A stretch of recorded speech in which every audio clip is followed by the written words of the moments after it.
Sejam bem-vindos a mais uma análise. Vamos mergulhar direto numa jornada que é absolutamente fascinante. Como exatamente o colapso de um gigante como o Império Romano acabou transformando as tradições legais e, incrivelmente, deu origem àquela teologia política toda mística da Idade Média. É basicamente a história de como a humanidade tentou organizar um caos absoluto e, no meio desse processo, acabou criando ideias que moldam as nossas instituições até hoje. Olha só que intrigante. O que acontece com a lei quando o império inteiro desmorona?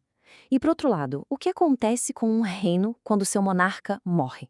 Parecem mistérios separados, né? Mas a gente vai ver que eles estão unidos por uma ideia genial de dualidade.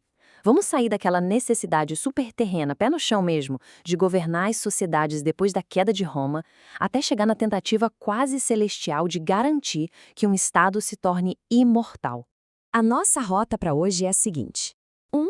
A queda das leis romanas. 2. A lei pessoal versus a territorial. 3. Os dois corpos do rei. 4. A visão de Shakespeare em Ricardo II. E, por fim, o conceito da persona mixta. A queda das leis romanas e a transição para os reinos sucessores. Bom, começando lá atrás, na lama mesmo dos séculos 5 e 6. O que é muito interessante nessa linha do tempo é que ela mostra uma acomodação gradual, sabe? Não foi aquele choque abrupto do dia para a noite entre romanos e os povos germânicos. Na verdade, o sistema jurídico clássico foi se adaptando à nova realidade de assentamento desses povos. Isso deu origem ao que o historiador Barnwell chama de direito romano vulgar lá nas províncias. É uma verdadeira colisão de mundos.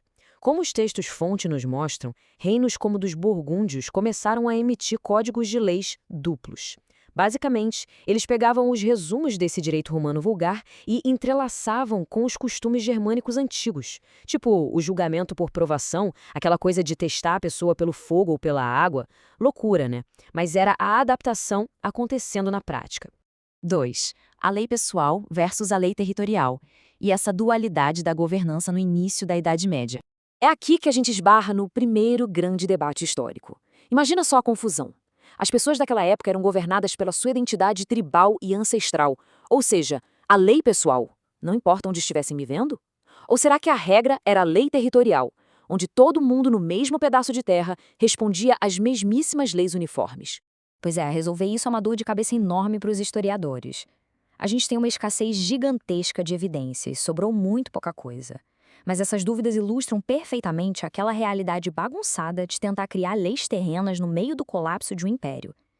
O direito romano acabou sobrevivendo muito mais nos círculos de estudiosos e acadêmicos do que nos tribunais do dia a dia. E quer saber? Foi exatamente essa sobrevivência intelectual e teórica que abriu caminho para as ficções jurídicas inacreditáveis que vamos explorar agora. 3.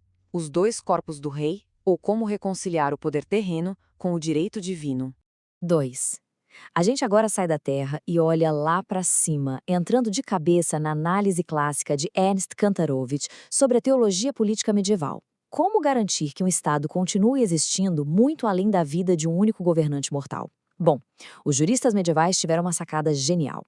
Eles conceituaram que o monarca possuía literalmente dois corpos. Essa doutrina dos dois corpos do rei foi uma ficção jurídica absolutamente brilhante. Foi o jeito que eles encontraram para resolver aquela eterna crise de quem assume o trono quando o rei morre. Fundamentalmente, servia para separar o ser humano comum, cheio de falhas, daquela perfeição intocável da coroa. E é fascinante imaginar esse contraste.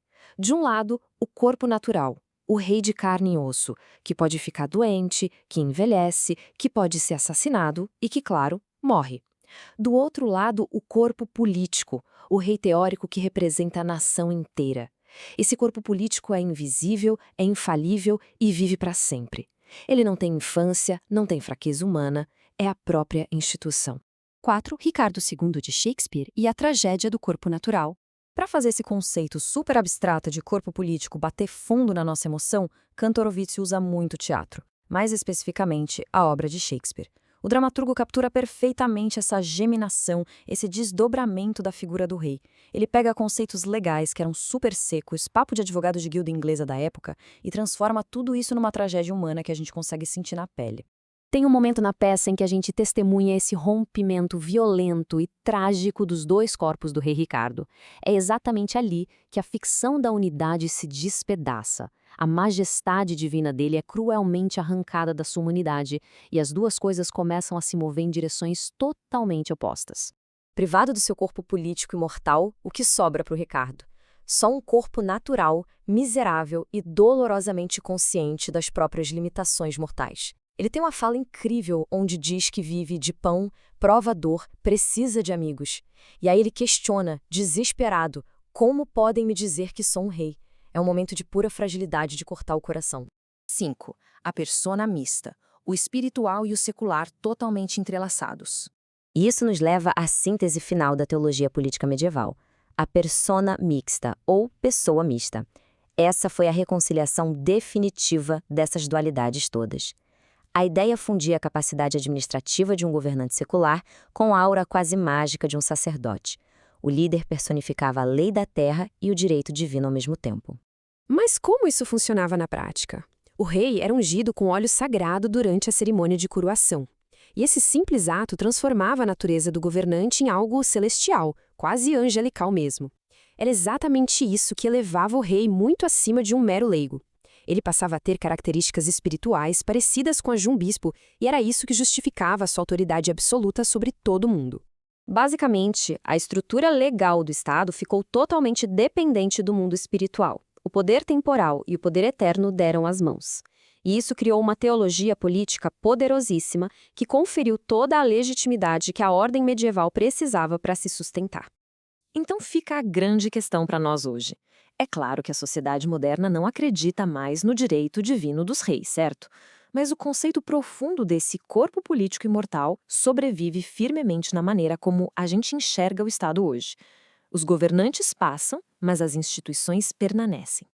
E isso nos deixa pensando, se as raízes da nossa lei nasceram desse colapso pragmático de Roma e dessas cerimônias místicas da Idade Média, de que outras formas invisíveis, as antigas ficções jurídicas do passado, ainda governam o nosso mundo agora.